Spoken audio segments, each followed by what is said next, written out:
Thank you, Mr. Chairman, and thank all of you for being here today. We appreciate your presence. Mr. Roth, I understand. Through the checkpoint. So that would be either the AIT machine, the Advanced Imaging Technology machine, or, for example, if they were part of managed inclusion through no sort of action on their own, but was simply, sent to a magnetometer, going through that way as well. So they just acted like normal passengers, except they had things concealed on them. So this particular operation did not really look at where the employees are going or anything outside. It was just typical passengers. Correct. We did some covert testing 2 years ago on that very issue, that is trying to get into the very secure areas, sort of unguarded access to aircraft or checked baggage and that kind of a thing. And the results were disappointing. You mentioned the imaging machines, and were there actually guns or simulated bombs that you were able to get through? Did they go through the imaging machine as well? I can't talk about the specifics, unfortunately, but we did test the imaging machine, and we did test it with significant numbers of prohibited items, and again, the results were disappointing. And as well as the X-ray machines? Correct. Okay. Mr. Roth, earlier this year, you testified before the Senate Committee on Homeland Security, and during that time, you said that your office, that the testing found layers of security simply missing. And then you seem to indicate that those results were expected. Is that true? One of the things yes, the results were expected. The degree of the results, I think, were a bit surprising to us, but keep in mind that we've done covert testing over the years with very similar results to the ones that we did this year.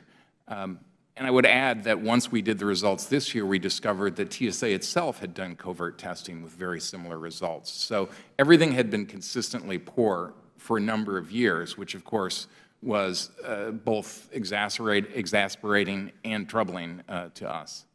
Mr. Neffinger, given these results and these findings, what are your plans? What do you plan to do to address what's been called missing layers of security?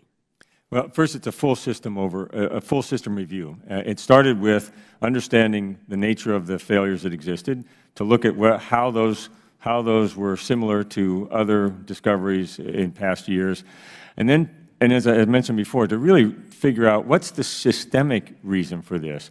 Because if you assume you have a generally talented workforce that really wants to do a good job, but they're failing, then it tells me that there's something else going on. And I do think we have a generally talented workforce that wants to do a good job, that wants to come to work to protect this nation on a daily basis. So there must be a reason that something for repeated failures of the same type, system-wide. First of all, it's recognizing that it's a system that operates, and not just a point failure at a given airport or a given number of airports. Second, it's looking back over the way in which what is your leadership of the organization, what are the environmental influences, and so on and so forth, and then beginning to reevaluate from core essential mission facts. What is it we are supposed to do? Do we understand our mission the way we should? So we're in the process of doing that right now. And all that's good and fine, but what about specifics? Can you tell me something specifically? We changed this or we changed that. Yes, sir. Proper use of the technology. So we dramatically changed the way people use that technology, because as it turns out, we hadn't taught them how important it was to use it properly. And without getting into classified details, and I'd be happy to provide those in a closed session, I could tell you specifically why some of those failures existed. So we fixed that. We actually told them how the equipment worked. That was something we'd never done before.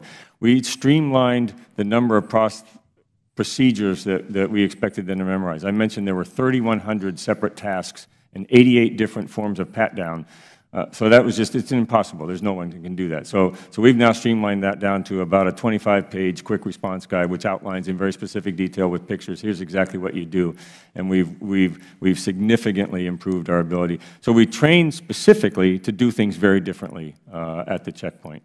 My time has expired. Mr. Chairman, I yield back.